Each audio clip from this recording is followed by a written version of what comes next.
This is the Right Now podcast with Sarah Werner. Episode 155. It's good to have a hobby.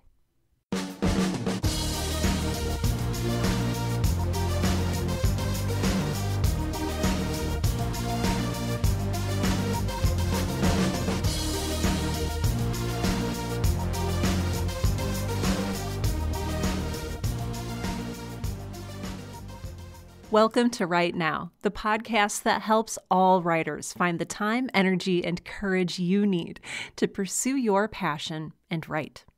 I'm your host, Sarah Werner, and today I want to talk about hobbies. Now, Sarah, you may be saying, writing is my hobby. I go to work all day, and then I come home, and I take care of my family, and then I take the dog for a walk, and then I finish cleaning up the house, and then I get to write.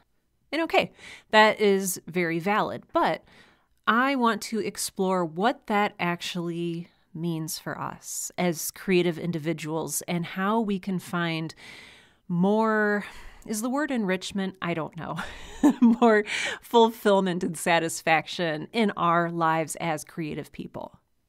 So what is a hobby? Basically, it's something that you do that you enjoy. It doesn't have to make you money or support your family.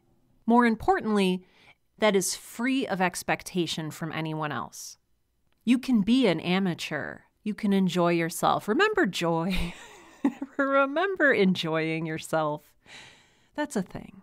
I want you to have that. A hobby is ideally a form of rest, a way in which we recharge ourselves so that we have energy for the next day or the next task at hand. Now, I did a little bit of research in preparation for this episode, and it was actually really fascinating. I found that when people spend time on their hobbies, it results in lower stress, better health, better sleep, and better overall satisfaction with life. So that's pretty good. Plus, you get to enjoy yourself. You get to invest your time in something that you choose to enjoy.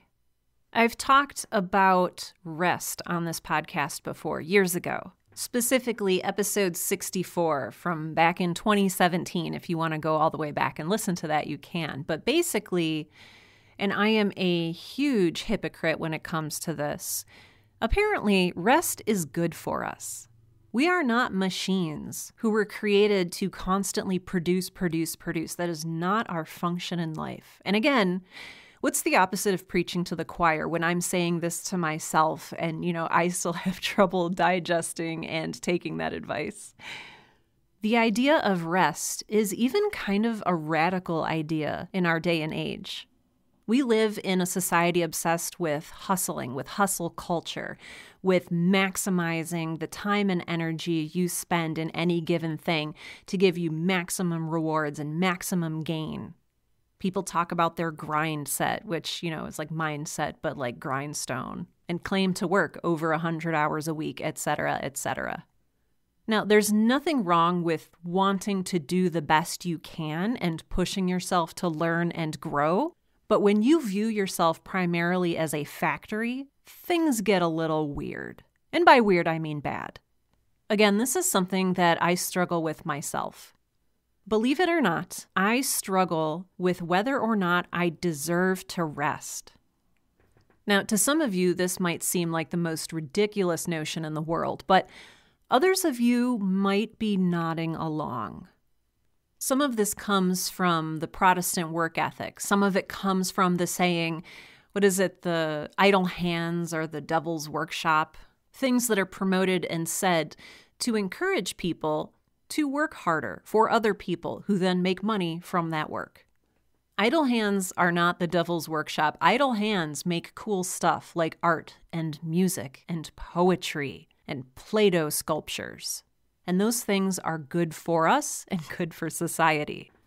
But if you've ever attended a school or lived in a school district that has cut funding from its art and music programs, then you know that society doesn't really place a high value on the things that we make that bring us joy in our hearts. And even saying that sounds a little silly, right? What place does joy have in a corporate lifestyle? Where is joy on the factory floor? But that's exactly why we need it. Growing up, I was always encouraged to do my homework and my chores before I got out my writing materials or my art supplies. And this is not a dig against my parents or anything like that. This is just how things were. You needed to do the kind of unpleasant tasks before you could reward yourself with the fun stuff, right? It's like the notion of eating dessert after your meal. You got to get all those good nutrients in there, and then you can top it off with some sugar. And I know for me, I tended to get lost in projects to the extent that when I was writing, I would scribble into the early hours of the morning with no concept of the time that was going by. And so, yeah, if my homework was going to get done, then I had to do it before I allowed myself to get lost in a project. So I get that. Deferred gratification is not a bad thing. But when we start treating something as necessary as rest, as gratification, as a little treat, I think that's where we start to have the problem. And again, I am not immune to this. Some of you who have been listening to this podcast for years remember the early days when I was working a full-time job at a marketing agency. I was volunteering at multiple things. I was leading a writers group downtown. I was working on my own writing stuff. I was podcasting. I was doing a million things. But none of them were restful.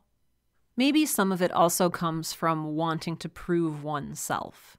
Believe it or not, I was younger 10 years ago. And I had a lot more energy and go-get-itiveness, whatever that phrase is supposed to be. I was looking to grow my career and network and meet people and publish stuff and do all of the things. And I thought, well, if I'm resting, then I'm not producing. I'm not going toward what I want. I'm not going toward my goals. I am, in fact, gasp, lazy. Which, in retrospect, was not true at all. I am now of the mindset that if you are the type of person who worries about whether or not you are lazy or becoming lazy, you are not lazy. And as the author of a very excellent book that I have read would suggest, laziness doesn't actually exist. But that is another topic for another day and probably for another podcast. You don't have to work hard to earn rest. Rest is not a treat. Rest is a function of your body that allows it to mend and heal and regain energy for the next day. Something that has changed for me and how I think about rest has been realizing it's a body function. And it's like, oh, well, will I hold my breath and then give myself a little bit of oxygen as a treat? No, you need to breathe. Or, hey, I need to go to the bathroom. I'll hold it because I don't deserve to go yet. Like, what? Our culture glorifies denying ourselves rest, being busy, diving headfirst into hustle culture because it's good for the economy. But our bodies need rest. Our minds need rest. We do not need to, quote unquote, deserve rest any more than any human being, quote unquote, deserves to eat food every day. I've gone down this tangent about rest because it's so deeply related to hobbies, which, again, are things that we do that are restful. There is no pressure with a hobby to make money or to be good at it or to win. There is only the doing and the existing within that doing. Let's get back to the idea that, but Sarah, writing is my hobby. My question for you is, what do you want out of your writing? Do you sit down in the evenings or in the mornings or whenever it is you write? Maybe you don't even sit down. Do you start writing to relax, to unwind? Or do you write because you have dreams of publishing a book, of being an author, of getting on that New York Times bestseller list? Do you write because it is a quiet meditative practice, or do you write to reach a daily word count? I'm not asking this to question why you write. I mean, I kind of am, but the purpose of this is to get you to take a look at, is the writing I'm doing restful or is it work? I would argue that most people who say that writing is a hobby for them, it's actually not a hobby, but a second career that they're not getting paid for. Because they're putting in energy and time and work to produce something for a reason, for a purpose, for a goal. So are you writing for the sheer pleasure of putting words onto a page? Or are you writing as a side gig, as a second job, as a hopeful contender for that New York Times bestseller list? I wanted to talk about this because this is something that I have only very recently realized for myself. I've struggled with it for years. There's even an episode of this podcast, episode number 115, back from 2021, that's called Is Writing Hard Work? In which I talk about, is writing something that we do to relax or is it work? And the answer is both in different circumstances. It depends what you're writing and why. It's also good to point out that just because you're enjoying something doesn't mean it's relaxing. So for me, when I am sitting down and writing, sure, I am enjoying myself. The world is a good place. I'm putting words onto paper. I'm crafting a story. I'm in my element. I'm following my passion. But I am not resting. My brain is working really hard. And I enjoy it, but it's not restful. There is pressure, there are expectations, there are deadlines. Even if these things are self-imposed, they're still there. On the other hand, when I'm reading a book, I am resting. I'm recharging. I can feel the energy coming back into my brain and my heart. I know that's not scientific, but I can feel it. The same is true when I take a leisurely walk outside in my favorite park or in the graveyard behind my house. I look up at the trees, I breathe deep, I replenish my energy, I enjoy myself, and I rest. Even for years after I left my day job to write full-time, I still thought of writing as a hobby, as something I got to do for fun, even though it's where the majority of our income was coming from. And I was getting super burned out because all I was doing all the time was writing, because I enjoyed writing. But it was not a restful activity. It did not recharge me, at least not the kind of writing that I was doing. Again, there are different types of writing. The type of writing that comes with expectations to meet deadlines and pressure to perform and the need to make money is not rest. That is not restful writing. So I was writing all the time, and I was even, writing in my quote-unquote free time and wondering why I was getting so burned out, wondering why my brain felt like butter scraped over too much bread, to quote Bilbo Baggins. And some part of my brain was like, do I need a hobby? And I pushed back against that for so long, which is why I am so impassioned about speaking to you today about having a hobby. Hobbies are good for us. They improve our lives. They improve our happiness. They improve our health. They give us something to look forward to and something where there's no pressure to be really good at it. When I had this thought that, boy, I should pursue some kind of hobby, I was already in a place of scarcity about getting everything done that I needed to do. And maybe that's the question you're asking now. Maybe you're saying, Sarah, writing has to be my hobby because I literally have zero time for anything else. Or, Sarah, I can't have any hobbies right now because my life is so busy and overcomplicated and full. And let me tell you, I have been there. I may be still kind of there now. Again, this episode is for myself as much as it is for everyone else. Way back in 2015, in the first episode of the Right Now podcast, I talked about work, life, and writing balance. And at that time, my schedule was packed. I would get up, I would work on a ghostwriting project, I would go to my full-time job, I would go to meetings or volunteer stuff after work, I would do other things. I was doing a lot of things. And maybe this resonates with where you are right now as well. Maybe you have children to take care of. Maybe you have a sick or elderly loved one who needs your care and attention. That's part of life. But I want you to think, do you really have zero time? Do you really actually have zero time? Looking back, my hobbies were volunteering, leading that writer's workshop, podcasting, except they weren't restful hobbies. I was overworking myself, and maybe you are too. So how do you spend the majority of your quote-unquote free time? How do you spend your time when you're not at work or serving your family? Something that, at least for me, was really hard to admit was how much time I spent each day on the internet. Sure, it was just a minute here and a minute there, but it added up to multiple hours per day spent on, at the time, whatever was popular, Facebook, various blogs, Twitter. Maybe today for you, it's TikTok or Instagram.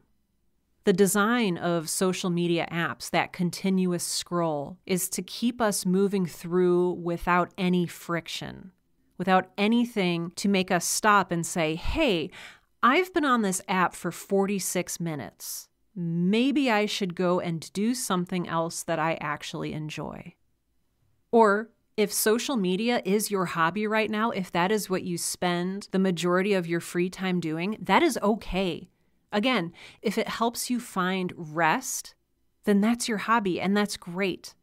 My sister, when she comes home from work, after she picks up her 3-year-old from daycare, makes dinner for everyone, cleans the house, gets the little one to bed, etc., then she spends her free time, hours and hours, on TikTok. And she loves it. She's always sending me the best and funniest TikToks. And I'm actually very grateful that she curates this stuff for me, so I don't have to spend all of my time looking through TikTok. But that's her hobby. Maybe for you, right now, because hobbies can change with the seasons that we go through, maybe right now your hobby is shuttling your kids around to soccer practice, to choir practice, to violin practice, to wherever it is that kids are going these days. Maybe that's your hobby right now. You are just spending time with your children. And that's fantastic because they're going to grow up so fast. Can you find restful time in there, though, when you can enjoy yourself? Sitting in the car with the radio on, looking for your kid to come out of school, not worrying about things, not going through the 17,000 things you have to do when you get home. Again, I don't want to sound like this is a bad thing, because it's not.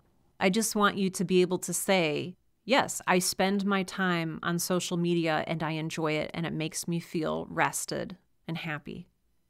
So I realized that I was this person. I realized I was spending hours a day on insert popular social media platform here. And yes, part of it was that I was sucked into that infinite scroll, that I really was clueless as to how much time I was putting into social media. But another part of it was rest and joy. I saw tweets and videos and posts that made me laugh, that brought me joy, that made me feel like I was closer to someone else. There was value there. I just had to admit that that's where I was spending my time. Once I realized this, I decided that I wanted to be more intentional with how I spent my time, my free time, that is. And this is kind of embarrassing to admit, but I had to Google what some different hobbies were because I didn't know what counted as a hobby, what I might find restful and replenishing and rejuvenating. And from that Google search, I started putting together a list of things that I thought I might enjoy. And for today's episode, I've expanded that list just in case you are also kind of struggling to figure out what to do with your free time when you are not writing. So, on this list, reading, listening to audiobooks, watching movies, watching TV, because there is a lot of good TV, well-written, well-acted TV out there today. Playing good video games. Again, there's a lot of good storytelling being done in video games today. Performing in your local theater, if that's something that gives you energy, if you're an extrovert, go for it. Creating art. Playing music, performing music, or even sitting back and listening to music, enjoying music. Knitting, crocheting, fabric and fiber arts, gardening, bird watching, tea and coffee, collecting, drinking, enjoying, cooking, baking, photography, travel, fitness, exercise, sports like baseball or intramural soccer, wine tasting, dancing, stamp collecting, taking classes, putting together model trains in the basement, volunteering at your local animal shelter, reading to your kids. The idea with these things is not to get good at them. Sorry if I sound a little aggressive, but I feel really strongly about this. The idea with these things is you are allowed to be bad at them. You are allowed to just hang out and exist within them. You don't have to strive in this aspect of your life. In your career, sure. As a parent, absolutely. As a writer, yes. Strive for greatness. But you need one area of your life in which you are not desperately striving. So, for example, if you choose photography as a hobby you'd like to try, the point is not to get super good at it or to level up in it intentionally. The thing is with hobbies, if you do them long enough, you become good at them just by doing them. The point is not to make a career out of being a photographer. Or if you decide that's what you want your career to be, then you have some thinking to do. The point is not to set up a side hustle where you sell photographs or you photograph weddings or do senior pictures or anything like that. The point is simply to take out your camera or heck, even open up the camera on your phone and look at the world through that lens and let yourself exist with and in that world. And understand that even though it is scary and complicated at times, the world is a good place. And there's beauty in everything, including yourself. There's rest in that, and joy and balance and peace and all sorts of different things. Not everything we do has to make us money. Money is not any sort of ultimate validation of who we are or what we accomplished in life. Money is a tool. And honestly, if you are still struggling to come up with something that might be a fun hobby, just think, what would you spend your money on if you had money? Would you spend it on travel, good food, fancy cars? Maybe there's a hobby in there that would bring you fulfillment and satisfaction. One final point I want to address. There was a really rough patch in my life during which I would claim that sleeping was my hobby. Sleeping is not a hobby. Sleeping is a bodily function. It is not a special treat for when you're good or when you've quote unquote earned it. Self-care is also not a hobby. If you find yourself saying something like, oh man, I get to take a shower today as a special treat, I encourage you to take a look at what else you've been doing with your time. Sleeping and eating and breathing are not hobbies. Those are literally the things that keep us alive. And maybe in a way, in a different way, hobbies can help keep us alive as well. They can help us regain our energy, maintain our focus on what is important in life, help us find joy and fulfillment and satisfaction. It gives us a space where we're allowed to be bad at something and not perfect or striving for greatness. Something where there's no pressure for us to make an income. Again, if this is writing for you, then that is fantastic.